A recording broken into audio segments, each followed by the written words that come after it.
Hello दोस्तों, SketchUp के इस पार्ट 21 में हम सैंडबॉक्स के बारे में जानेंगे। तो चलिए स्टार्ट करते हैं।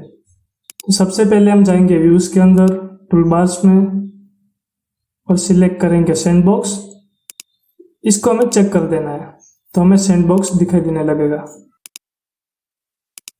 अगर आप चाहें तो यहाँ पे राइट क्लिक करके सैंडबॉक्स को सिलेक्ट कर सकते हो। अगर आपको इन दोनों जगह पे सैंडबॉक्स दिखे ही नहीं तो आपको जाना पड़ेगा विंडोज़ के अंदर, एक्सटेंशन वेयरहाउस के, और सर्च करना होगा सैंडबॉक्स टूल। तो हमें यहाँ पे सैंडबॉक्स टूल दिखाई दे रहा है, तो इसको हमें इंस्टॉल कर लेना है। यस, तो ये देखिए जो सैंडबॉक्स टूल है वो हमारा इंस्टॉल हो गया है।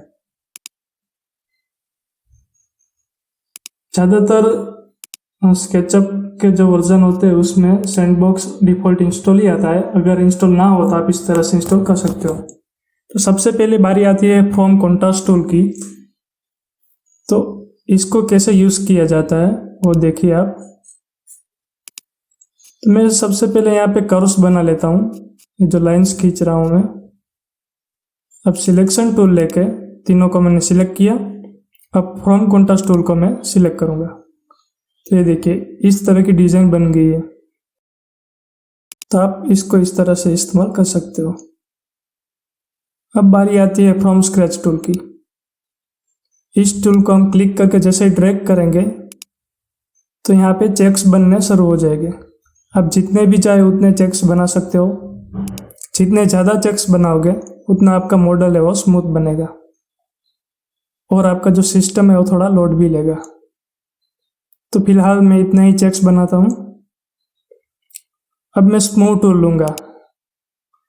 स्मूथ टूल को देखिए, मैं डायरेक्ट क्लिक करता हूँ तो कुछ रिस्पॉन्स नहीं आ रहा है। तो इसके लिए हमें एक सिलेक्शन टूल लेके इसमें डबल क्लिक करनी पड़ेगी। अब मैं इसको स्मूथ टूल की मदद से, ये मैंने स्मूथ टूल लिया। अब मैं देखिए ये येलो डॉटेड, तो इस तरह से मैं इसको एडिट कर सकता हूँ। आपको इस पर डबल क्लिक करके ही स्मूथ टूल इस्तेमाल करना है, तभी इस्तेमाल कर पाओगे। तो इस तरह से आप जैसे भी चाहे, अगर आप ये जो सर्कल है रेड कलर का, इसकी रेडियस आप बढ़ा घटा भी सकते हैं। जैसे मैंने 500 की रख दी यहाँ पे। अगर आप चाहे तो इसको छोटा भी कर सकते हैं। जैसे मैं 100 रेडियस का मैंने सर्कल ले लिया, तो बहुत ही सर्कल छोटा हो गया। तो इस तरह से आप रेडियस बढ़ा घटा के जैसे भी चाहे ऐसे अब पहाड़ या चोटी वगैरह आप क्रिएट कर सकते हो।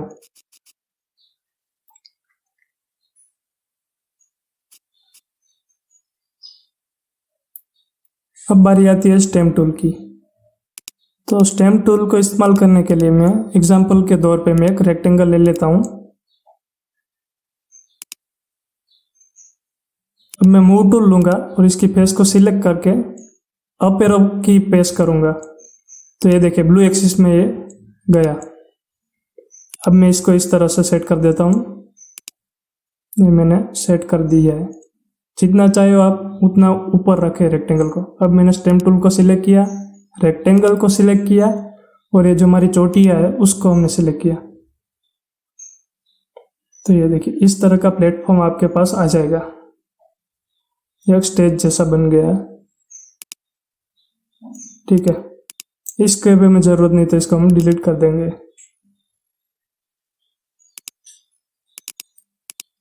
अब हम इसको थोड़ा एडिट करते हैं। जैसे मैंने स्केल टूल लिया और कॉर्नर से पकड़ के मैं इसे छोटा बड़ा कर सकता हूँ। अगर मैं कंट्रोल प्रेस करता हूँ तो ये बीच में से छोटा या बड़ा होने लगेगा। आप जैसे चाहे ऐसे रख सकते हो।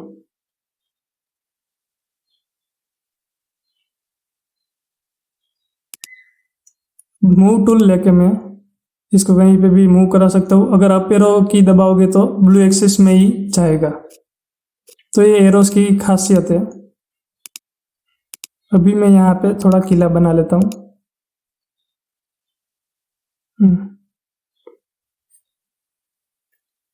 अब मैं किले में जाने का एक रास्ता या पुल बना लेता हूँ।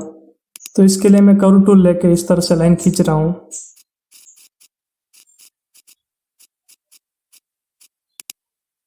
एस्केप की दबा के तो ये लाइन हट जाएगी। अब मैं मूव टूल लूंगा, इस फेस को सिलेक्ट करूंगा और अप एरो की दबाऊंगा। ये देखिए ऊपर चला गया। अब मैं टॉप व्यू में जाके इसको यहाँ इस तरह से मैं सेट कर दूंगा। अब फिर से वही प्रोसेस करनी है हमें। स्टेम टूल लेना है, ये रहा स्टेम टूल। हाँ स्टेम टूल, इसको सिलेक्ट किया और पहाड़ को सिलेक्ट किया तो ये देखिए एक पुल बन गया है।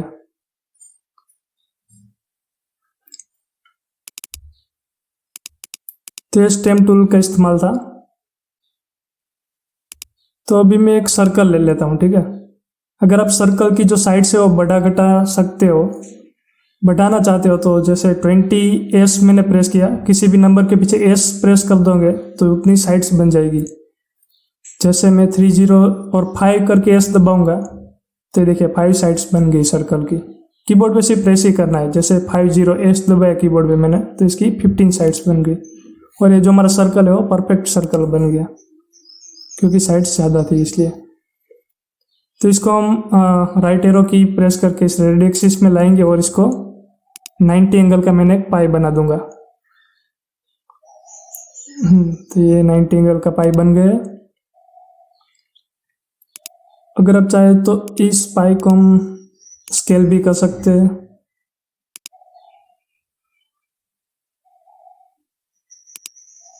तो मैं अभी इतना ही रखता हूँ। अब मैं फॉलो मी टूल लूँगा। अब इसको इसकी फेस सिलेक्ट करूँगा और ये जो एजिस है उस पर रोटेट कर दूँगा तो हमारा एक कटोरा टाइप और आधा गोला जैसा कुछ बन गया है। अब मैं यहाँ पे साइड में एक थोड़ी डिज़ाइन बना लेता हूँ इस तरह से। अब इसको मैं ग्रुप बना दूंगा। एस प्रेस करने से स्केल टूल आ जाता है। ये शॉर्टकट की है स्केल टूल की। तो इसको भी मैं मूव कराऊंगा अप एरो की से, ये ब्लू एक्सिस में जाएगा। मैं फिर से टॉप व्यू में जाऊंगा और यहाँ पे सेट कर दूंगा। अब हमें जाना है ड्रैप टूल में। ये रहा ड्रैप टूल, सिलेक्ट किया, इसको सिलेक्ट किया और इस कटोरे को हमने सिलेक्ट कर दिया। तो जो ऊपर की जो डिजाइन थी वो कटोरे में छप गई है। तब चाहे तो इस जो ये आधा गोला टाइप कटोरा है उसको हम एडिट भी कर सकते हैं इस तरह से। जैसे मैंने ये फेस डिलीट कर दिया। तब जैसे चाहे ऐसी डिजाइन बना सकते हैं इसका ड्रैप टूल का इस्तेमाल करके। अगर आप चाहे तो पहाड़ में नदियाँ भी बना सकते हो। तो ये देखिए मैं ट्राई कर रहा हूँ नदी बनाने की। तो इसको सिलेक्ट किया और इसको सिलेक्ट किया। ये देखिए ये जो पूरा रास्ता है वो पहाड़ के भी अंदर छप गया है। अब एडिट टूल है थोड़ा, तो इसको इस्तेमाल कर आप सिर्फ ट्रायंगल पे ही कर सकते हो। ये हमें रेक्टेंगल थोड़े थोड़े दिख रहे हैं, वो भी ट्रायंगल ही है, लेकिन उसकी जो एजिस है वो अभी बराबर शो नहीं हो रही इसलिए। तो इस तरह से आप जैसे चाहे ऐसे एडिट कर सकते हो। इस टूल में बहुत कुछ है नहीं, बस ये इसके लिए इस्तेमाल होता है। अब बारी आती है फ्लिप एज की। तो फ्लिप एज से हम जो एजिस होती है वो सिंपल फ्लिप करा सकते हैं, और कुछ नहीं है इसमें। इस तरह से हम एजिस को फ्लिप करा सकते हैं।